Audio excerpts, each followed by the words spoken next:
Have you figured out your gender identity yet? Or maybe you're still questioning, still exploring. In this episode, I sit down with my friend to talk about their journey with gender, what it's really like to figure yourself out, and the freedom that comes when you finally say, "This is me."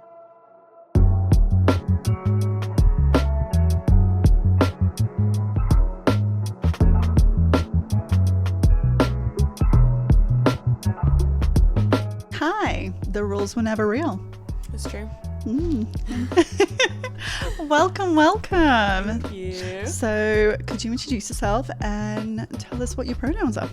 So I'm Casper and my pronouns are they, he. Hi. Hi. It's so nice to have you here. Thanks for having me. So I normally ask, are you typical or spicy in the brain? I'm definitely spicy in the brain. Yeah. What's your flavour? So I've been diagnosed with ADHD, but during my assessment, the person did ask me, have you ever been diagnosed for autism before? Which is not the first time I've been asked that, so I am also pursuing that route. Are you trying to catch them all? I'm trying to catch them all, yeah. You Nice. know. I do find that more and more people in my life are spicy. I feel like we attract each other, really, don't we? It is our pretty tribe, great. yeah. And also, I think it might be quite interesting for people to know how we met. Oh, so I think, I'm trying to remember now because it's quite a while, but I think that we met through my partner and you were both dating. Is that correct? That is true. Yeah. Love polyamory. Absolutely. Manchester is, a very small circle when it comes to the poly-vegan neurospicy. It really is. Although there's so many of us. Yeah. And we all know each other. Dum, dum, dum. So, we're here to talk about gender identity today. Cool. Yeah. For that. Thank you so much for joining us. Yeah, thanks for having me. So, pronouns. In general, people find it a very strange topic. There is a video that I saw of Trump supporters, and it's a woman who stands up and screams, "I have no pronouns!" And then everyone's like, "Yay!" So can you explain what pronouns are? So pronouns is a descriptor. It's usually related to your gender identity, whether that is assigned or later discovered in life. So some examples of pronouns that the majority of cis people use is she, her, or he, him. There's also other pronouns that people that fall outside of the gender binary might use, such as they, them. Zer, I believe. I know some trans people that like to be referred to as it. But at the end of the day, it just makes it easier when you're talking about someone. So say we've got Sarah. Sarah is a cis woman. Instead of talking about Sarah in third person and constantly having to use the name Sarah, you might use she, her. And that is all a pronoun is. Nothing more, nothing less. So everyone has one. Well, yes. If you don't have one and you'd like to be referred to purely as Sarah, that's fair enough. But you might even say then Sarah becomes the pronoun. So, Ooh. yeah. So I think it's pretty hard to not have pronouns. I love that. Actually, there is a Doctor Who episode where there is a character called the Meep. Oh, I think I remember this. And the Doctor's like, "What are your pronouns?" And then the Meep is like, "It's the Meep." So I guess you can have no pronouns. Exactly. But then your pronouns become the meep, right? Oh, okay. Yeah, maybe. I don't know. Ooh. Yeah, I would have thought so. So, as far as language goes, do you think it's easier for English people to understand pronouns? I think in a lot of ways, yeah, because you already use they to refer to someone, either groups of people or if you didn't know someone's gender identity before you were speaking to them, you would use they. So I don't really think it's that difficult to understand. I don't know that much about language, but we do often, nearly most of the time, use pronouns to talk about people when we're discussing them. So yeah, I think it probably is quite easy to pick up if you get over the politics of it all. There's a friend of mine came out to their parents, and the dad was like, okay, that's cool. It doesn't necessarily affect you that much because I'm only going to use them going forward, and I have done before when you're not around, because that's how the English language normally works. It's when you're talking about someone who's probably not around. It's true, but I did actually have a therapist once that I said, oh, I'm actually non-binary, so these are my pronouns. And he said, well, it doesn't matter because I'm never going to refer to you. But then he continued to refer to me as she, her, and refer to me as a woman in our sessions, which obviously didn't make me feel particularly comfortable to share with him, to be honest.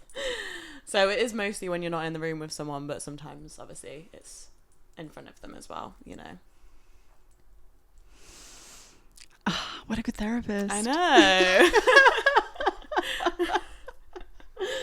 I find it really interesting how there's a lot of men, especially cis straight men, who might have a problem with pronouns, but they are often the ones that will be like, oh, my car, she's so beautiful, or like, my boat, she's so beautiful. Isn't that bizarre? It is. Like, what was that boat's gender assigned at birth, you know? Did you actually ask? Did you ask the boat? Yeah, it's very strange. I mean, it definitely feels like it's more of a attack on people's personal liberty than you actually feeling deeply about the use of pronouns. Because at the end of the day, it's such a tiny issue. And I feel like it's one of those things that happens with a lot of different political issues, where we focus on this, or people choose to focus on this one tiny thing when there's like so many actual bigger issues at hand. Because at the end of the day, if Steve from the pub misgenders me, it's not going to break my heart, do you know what I mean? But trans people are losing their rights, and we decide to focus on pronouns or who gets to piss where. Feels kind of reductive. I think generally politically they find a small minority to use them as a scapegoat. Yeah, very that. Yeah, I don't think Steve decides it. Sorry for catching a stray there, Steve, if you're listening. No, Steve's all right. Yeah, Steve's all right. I like Steve. So could you tell us about how the journey has been for you? Because you were born AFAB? Yeah, assigned female at birth. And then I think I always felt quite uncomfortable with aligning with traditional femininity and what it meant to be a girl or a woman. And I had a lot of different complex issues growing up that I've later kind of realised are to do with that. And I think the like neurospiciness really mixes in there, because I kind of started to become aware of myself and realise I'm very different from everyone around me. And people react strangely to that. So I was like, oh, well, if I was the perfect pinnacle of what it meant to be a woman, then people might accept me. And I think I did that for quite a long time. And it just made me really unhappy and kind of hollow. And I definitely kind of used male validation to make me feel better about myself. And then I think when I was about 19, I was like, this all feels real weird, and I don't really feel comfortable in myself. I don't feel like I know myself. And then I learned about being non-binary or being genderqueer or whatever you want to call it. And I was like, oh, that feels like me. And that's kind of quite a condensed story. But yeah, I feel like that's how I got to that point. It's quite a journey. And I guess we're not necessarily taught that there is an option to not tick one of those boxes. Where do you think that comes from?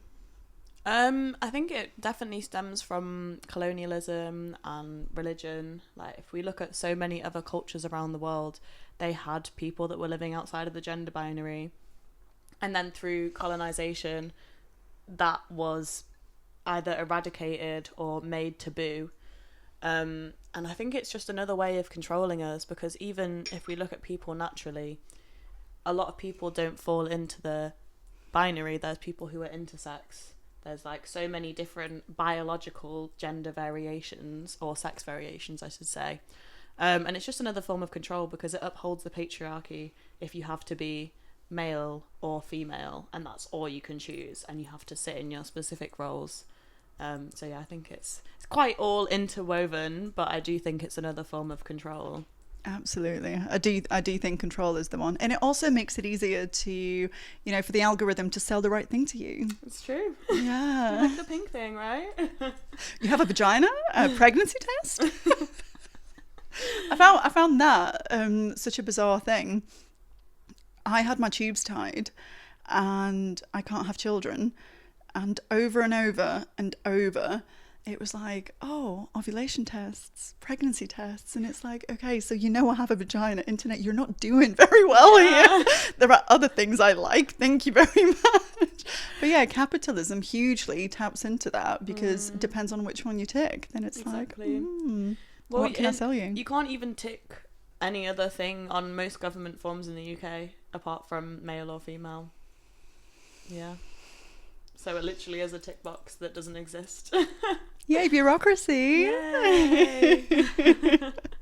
You can actually have MX on your driving license. Oh, okay, interesting. Yeah. I need to update my passport soon, so hopefully I'll put that on there. Don't know if it... I think as far as your passport goes, they can have it on the system, but it still has an M or an F, because obviously they want to scan you to see how many holes you have. Where are you hiding your drugs? How many nature pockets do you have? Nature pockets. That's all I will be referring to my genitals as from now on. I also quite like in your outing, it doesn't necessarily just have to refer to a belly button. Love that. I mean, if someone's really curious, you can. But I've also seen loads of content online where it's like, what are you? And what's in your pants? And the person whispers, magic. Obsessed with that.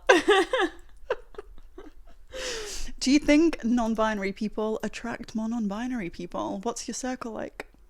Yeah, I definitely would say so. But I don't know if it's like a similar thing to the neurodivergent thing, to the queer thing. I feel like we kind of attract like-minded people in life. So yeah, there's definitely a lot of genderqueers in my personal circle. I'll say that. I love that. Yeah. Or even people that just acknowledge that the gender binary is made up. So yeah, one of my partners is non-binary in the sense of, what do they say? Gender schmender. As in, it doesn't really exist, so it doesn't really, matter to me. I don't align with that specific assigned gender, unless from a dysphoria kind of way, but more from a, it doesn't exist anyway, it's all made up, I like that. Yeah. It is a really interesting kind of split, because some people who are gender non-binary, they will go very much into, it's important for me to be seen this way, when other people will go in the other way and think, oh, well, gender doesn't matter. So is there a lot of personal preference as to how you feel? And yeah, I think definitely dysphoria plays a big part in that, really, because for me it does feel dysphoric in everyday life to be perceived as a woman. And I think as I'm kind of growing more, I'm starting to be more like, it matters more to me that the people I know and love see me as I see myself, rather than just some random person. But yeah, if it's more of like a personal discovery and you feel really comfortable in yourself, then it doesn't really matter what those around you might think or say to do with what you are, I guess. I guess ultimately, would you say it's a journey for you? Yeah, and I think that's the same with everyone. Like, cis people have their own gender journeys, right? Cis people access gender affirming care all the time.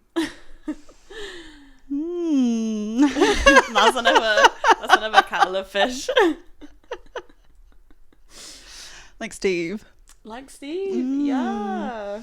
I guess, yeah. I found when cis people, for example, make a big deal about, oh, well, why can't I call you this anymore? And it's like, okay, well, I'll call you different to what you prefer to be called. And how's that going to make you feel? Exactly. And that's when they're like, oh, okay, maybe I'd start understanding it. Exactly. But that just really baffles me to have that lack of empathy. Because it's like, can you not understand, why does it have to be related to your own personal experience for you to understand how someone else feels? If someone is saying to you, what you're saying to me or doing to me is making me feel uncomfortable, why does it always have to relate back to something to do with you? I think it's kind of similar to the way that when we talk about violence perpetrated by men, it's always like, what if it was your daughter? I knew you were going to go there. Yeah. I felt the tangent coming on. But again, that is hugely tied to gender. They don't think, oh, what if it was you? And it's like, oh, well, I'm a man, so that's never going to happen to me so because I have an outie. I got an outie. What if it was your daughter? Yeah. Very interesting. Come on, Steve. Get it together, Steve. Oh, I feel bad for Steve. Yeah, if you're listening, Steve, we support you. We see you. We've got you. And thank you for being here, Steve, and thank you for still listening and growing with us. Yeah, that's all you can do, really. How has your life changed since you saw yourself for who you felt you were all along? I guess I just feel a lot more comfortable. I feel more comfortable expressing like all the facets of myself. So I feel more comfortable dressing in a way that is femme, that before might have felt dysphoric, but now in my brain I'm like, this is drag, baby. And I feel more comfortable dressing mask. I recognise that it's all a performance, so let's have fun with it. I think it's made me feel more confident in myself. It's made me do a lot of research into the struggles that like my trans siblings have, and like I'm aware of my privilege of how I present myself a lot of the time and how I walk through the world, and having more understanding for people that don't pass, and how they're or like one more. Could you medical. explain what passing means? Okay, so passing is a term that is used by the trans community that would basically mean that you don't, if you walk down the street, I was going to use another one, I was going to be like, someone might clock you, but that's another one. But if you walk down the street, someone might recognise that you are trans, basically. So you might say clocked, getting clocked, getting recognised. I actually haven't heard that before. Yeah. But obviously, for me personally, people might say I look like a woman. I present kind of similarly to the way that I was assigned with my gender. There is maybe medical interventions I want to have later in life, but for right now, that's how I present, and I recognise that's a privilege, compared to some of the other trans people in my life and not in my life. What would a world look like if the struggles that non-binary and trans people have didn't exist anymore? I think it would be like really freeing for everyone, because like we all, cisgendered people included, all fall short to the expectations of what society has for the gender binary, and it's really oppressive. So yeah, I think it would just be really liberating for all this. There's like societal expectations that affect cis men and women. There's beauty expectations that affect cis men and women. Workplace, like all of these different things. I think it would be so freeing for everyone, not just trans people. and then we can stop talking about where people piss. Leave them alone. Because obviously that's the biggest That's the issue biggest that any issue. non-binary or trans person faces. It is. Nothing to do with like, you know, day-to-day stuff and healthcare. It's just peeing. Yeah, everything comes back to peeing, apparently. All right. Not a fan of Harry Potter. Oh no. So something that I did see was more people, I don't know how true this is, but it really made me laugh. More people who got Harry Potter tattoos got them removed than people having their surgeries reversed, as far as like transitioning goes. I did see that as well, and that's very hilarious. Did you laugh out loud? Because I had did, a little, yeah. It was so pleasing. Yeah.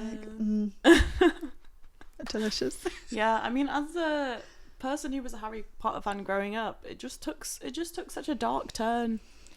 I also saw a thing that J.K. Rowling is the way she is because her house is full of black mold, which is another hilarious conspiracy theory, to be honest. But it's like, what else would possess you to be that unhinged? You know? Maybe she needs a hobby. Yeah. It's not writing. I mean, she's really good at writing cis straight white people. Well, apparently Dumbledore was gay, even though he was never written as a gay character. It was just an afterthought. Yeah. Interesting. When was that inserted? She just, I think after the books were written, she wanted to be more inclusive. Because she also had some like very, when you actually think about it, a lot of the characters were quite questionable. The only people of colour that she included were quite questionable stereotypes of themselves.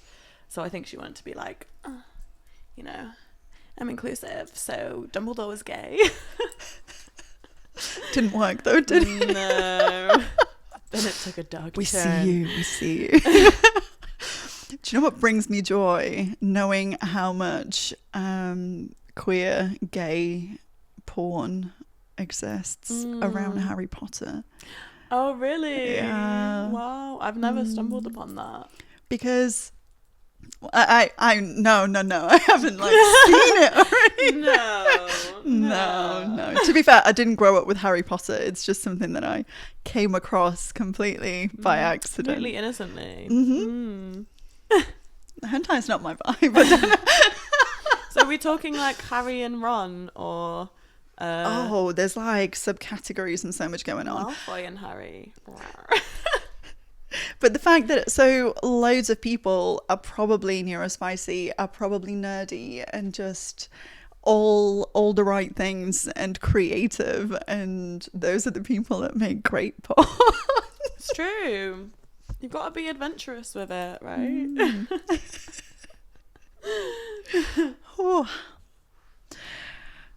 So many creatives, and to be fair, it always comes back to porn. Why does it always? Is it just the internet? It's just the internet, isn't it? Cheers to porn. But we're here to talk about gender identity. I mean, speaking of porn, fuck the new laws that have been introduced. That is a pain. I actually quit OF, made the decision to quit OF the day before that came in. And I had all sorts of stuff going on, so I didn't keep my finger on the pulse. I didn't know it was happening. I'm sorry, I'm a terrible activist. I'm a terrible, sex worker. Well, no, still a sex worker, but anyway, it just so happened. Have you seen Ophelia's? I think she's done a couple of reels now around it. So working in the field that she works in. Did you come across it at all? Yeah, she has a very interesting intersection that is very specific to being able to understand these new laws, right? Absolutely. Yeah, but again, just when it comes to the trans community, the non-binary community, they're utilised in politics to, I guess, get people thinking about something other than the big picture and the issues that are going on. And the same thing happened with porn. So she was talking about how it's so not about the children. Oh my God, my friends are fascinating. We're here to talk about one thing, and then we're so next, next it's going to be veganism, polyamory, and so many other things. But yeah, we'll chat about that at some point, because it is really interesting, and we're surrounded by people with incredible opinions about it. And experience, considering the field that she's in, for sure. But back to your gender identity. So can I ask, I feel like every question I'm asking with so does that add like drama to the question, or is it just something that is anyway? So your pronouns are they, he. Does it depend on how you feel on the day, or do both of them apply? And how does that normally work for people in your experience? So I think yes, I did it. You've implanted it in my brain. So for me, I feel like it's more of a, I just don't want to be called she, her. So any pronouns go. I think for the people in my personal life, like close to me, they will often refer to me as he, him, and that feels affirming to me. But to strangers, I would usually say they, them, because I think they would find it confusing, and I have had the experience of people finding it confusing for me to look the way I do and say my pronouns are they, he. And honestly, I can't be bothered to have that conversation, because it's not my job to educate you at the end of the day. That makes perfect sense. Yeah. But I think society, media and everything just is so black and white ordinarily. Well, not my algorithms. And not what I see and what the algorithm actually provides me with. But it is very one or the other. But then it also ties into neurospiciness and so many other things. And being open-minded, I find so often people say, oh, I'm open-minded. But are they really? When you don't even feel comfortable sometimes to explain to them as to why you might look feminine on the day. Yeah, I think it's definitely, there's a lot of nuance there, but I think when someone is asking a genuine question, it's one thing. But when it's like a question that is maybe actually an attack or a criticism, but they're framing it as a question, I think that's judgment versus curiosity. Yes, very that. When someone is curious about any aspect of my life, I'm happy to explain it. But when I see that eyes glazing over and they're just kind of, you can see that they're just wanting to like get you and be like, I can pick apart this thing that maybe you've actually spent a lot of time with about yourself, but I can pick it apart with my 1-2 questions. What do you think they need? A hug. Yeah. Because why are you so pressed? What is going on in your life that makes you, anyone that like chooses to act out of hate, I'm like, what do you need? What is not fulfilled in your own life that has made you so pressed about someone else's identity? And it's nearly always minority groups. Like if we're talking about trans people, that is like what, like 0.1% of society, and you're angry about that. There is real issues happening that you could be angry about, and it's trans people, or it's immigrants, or it's refugees, and it's like, babe, let's look at what's actually going on in the world right now. Because we're all okay with the fact that there's security tags on baby powder now, but it's trans people, non-binary people, and people of colour that are the problem, right? Oh yeah, 100%. Yeah, they cause those issues. Absolutely. Yeah, as you say, it's political scapegoating, and it's unfortunate that people fall for it, but I guess it's very intentionally done, and it's done over a long period of time, repeating the same messages so that it just becomes like normalized in your mind. Yeah. In the same way that Keir Starmer keeps saying, we're going to stop the small boats, and then suddenly there's riots on the streets where everyone's shouting stop the small boats, and they're like, I don't know how this happened, I had nothing to do with this, you know. Have you actually seen the red and white has been reclaimed by queens now? I did see this. Yeah. So maybe that's what you were seeing, right? Yes. No, I loved that. And oh, sorry, I I just assumed that everyone knows. Do you want to tell? Do you want to tell the story? Oh, okay. Yeah. Sorry. So some queens that were specifically black and brown queens, I believe, did a whole photo shoot reclaiming the red and white, which is really what our country should be about: diversity and queerness, yeah, and inclusivity. Absolutely. I mean, I did see a post on social media saying we should reclaim the flag by putting up rainbow flags next to it, so that, you know, I don't want to say gammons, but people who are putting up St. George's flags will feel othered. Will feel othered from it and no longer totally non-judgmental face, kind of like giggling away into the side. I was thinking this morning in the shower, I was like, I just need to try to not make any of my episodes too political, but it's like everything is political. Oh, sorry. No. Everything is political. Everything is political. Yeah. And also, we don't want to isolate anyone, so I do retract my gammon statement. If that is your personal belief, I hope you change. I hope you find it in your heart to grow and change and educate yourself, because that's not the reason that there is difficulties in your life, babes.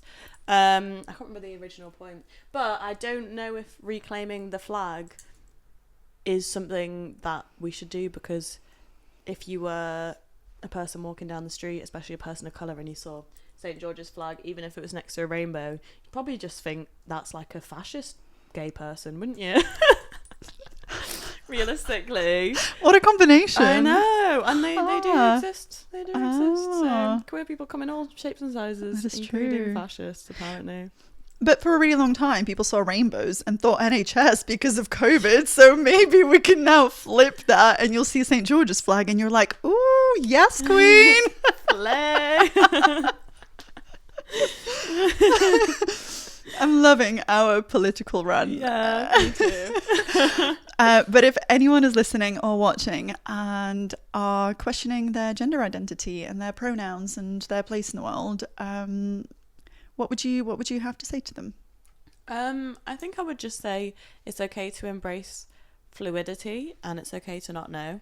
I know many queer people, including myself, gender non-conforming people, including myself, that started off by just maybe telling a couple of close friends, a couple of loved ones, and saying, can you try this out with me and I'll see how it feels. I know people that have kind of played with maybe feeling like they were non-binary and then just realised they were maybe non-conforming, and that's not embarrassing. That's okay. You can always change your mind. I think gender and sexuality are completely fluid, and everyone falls at different points on the spectrum. But even if you maybe start at one point, change to another, and then change to another in your life, that's okay.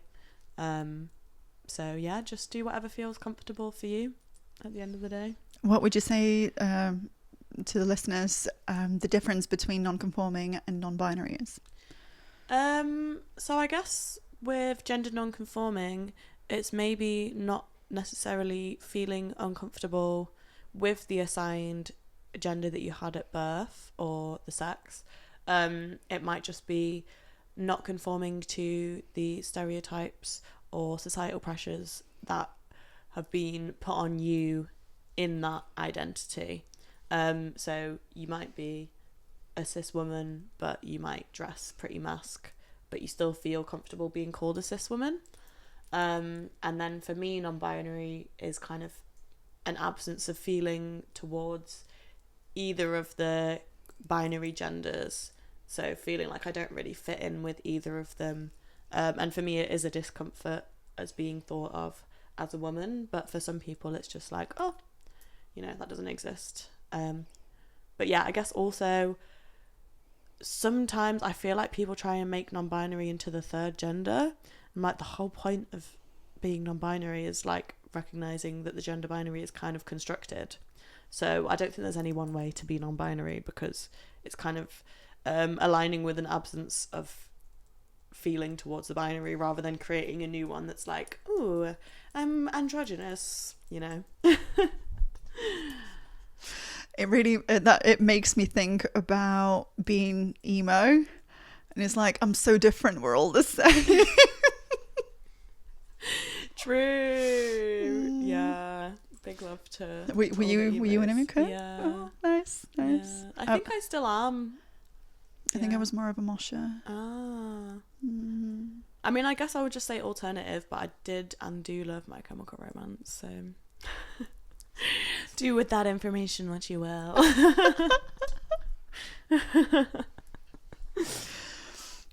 I feel like most people I know love My Chemical Romance.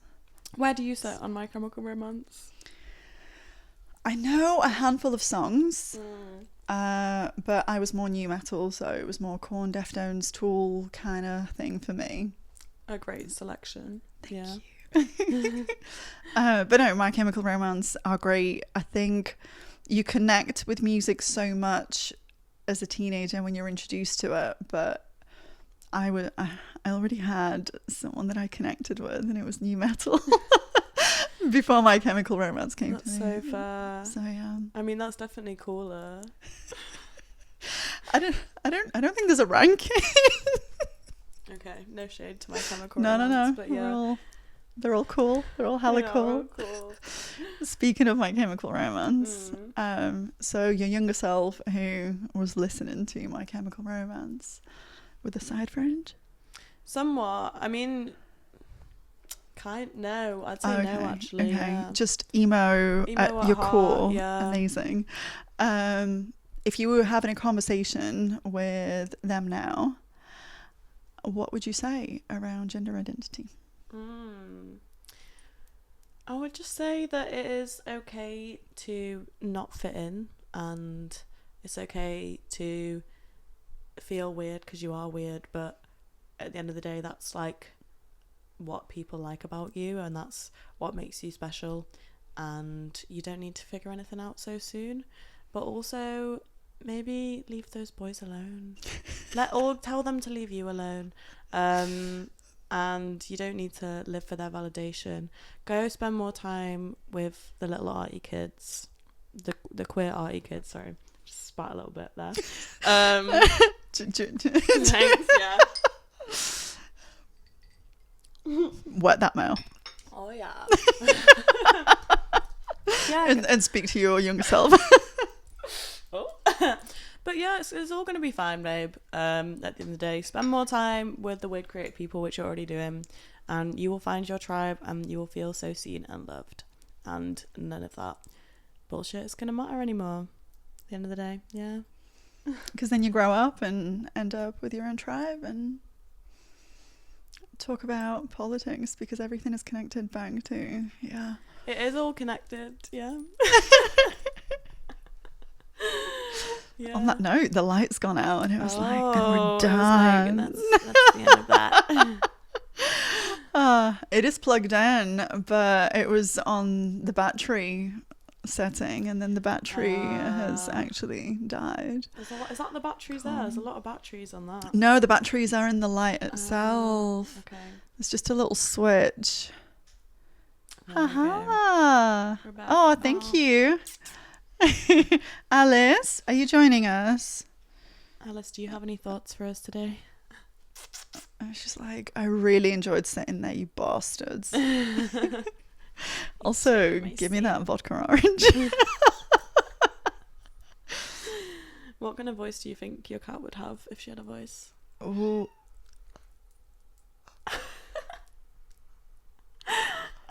I really hope the mic picked that up. Alice, the show has been stolen. I know, she's the diva of the moment. I recorded another episode and Boromir came in, and it was like, the timing was amazing. They do have like a very sixth sense for timing, I think. Or just just like magic maybe a higher creatures. awareness of some kind. Dum, dum, dum. Thank you so much Thank for you. coming to hang on the floor with me. Yeah, this has been great. And there's so many other things that I would love to talk to you about because you're fascinating. Oh, thank you. I mean, I pick really cool people and I think you're really cool. I mean, the other people are Alice. I mean, she's very cool. She's so cool. Look at that belly. Oh. And we're distracted again. Yeah. Okay, politics, pussy. But yeah, Aw. thank you, darling. Your input is very valuable. Very needed. So basically, gender identity is made up, right? Not gender's made up. Gender Gender's identity made- yeah. is a hell of a journey. It is a hell of a journey. Yeah. And I would encourage everyone to have a little think about it. Because you know what? If you're a cis person and you've thought about it a long time, great. But I think so many people don't think about it.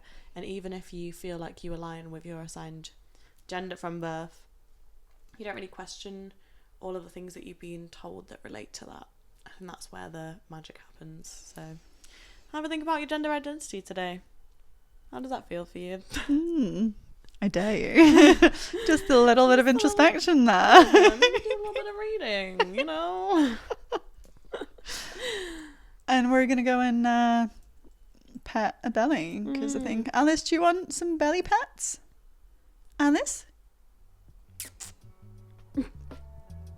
She's such a diva. There she is. Okay, I think she's calling me silently. Thank you so much. Thank you. Thanks Cheers for to having me. you. Cheers to you. Handsome. Thank you so much for sticking around until the end. If you watched on YouTube, make sure to subscribe, like, and hit the little bell. And if you were listening, it helps a lot if you leave a review. We are not sponsored. If you want to throw some love my way, there is always Patreon and PayPal. New episodes are out every Saturday. And if you want to come say hi, we're on Instagram, Twitter, and Facebook. And please remember, the rules were never real.